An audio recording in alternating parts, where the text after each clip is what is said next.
Good morning, you guys. I hope you are having an amazing morning.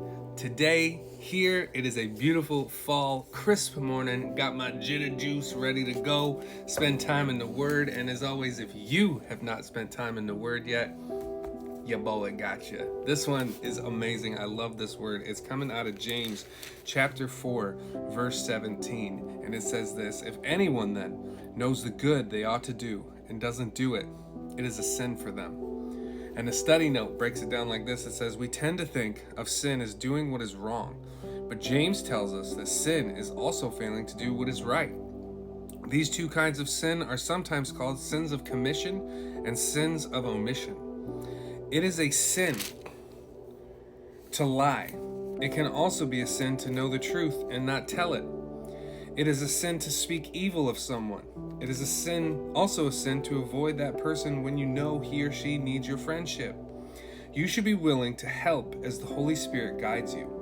If God has prompted you to do a kind act, to render a service, or restore a friendship, do it.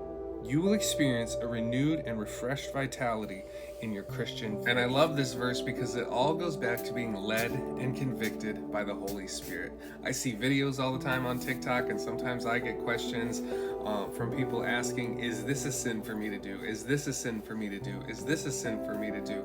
The fact of the matter is if the Holy Spirit is leading you and guiding you and telling you not to do something, then it is a sin.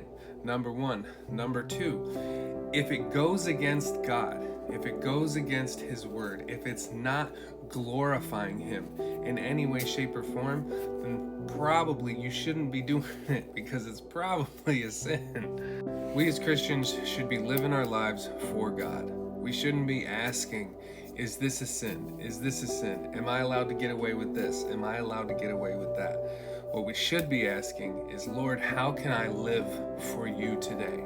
How can I honor you today? How can I glorify your beautiful name and your Son Jesus on this day?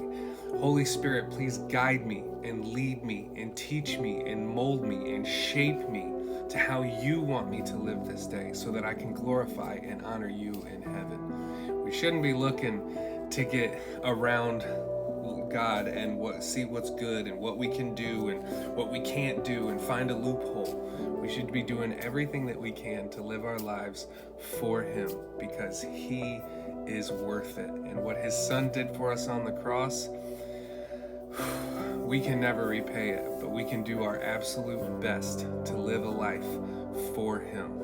You guys, I hope and I pray that this word spoke to you today. I pray that you spend time in James today and pray on it.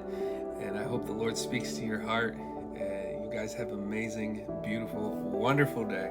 God bless and go in peace.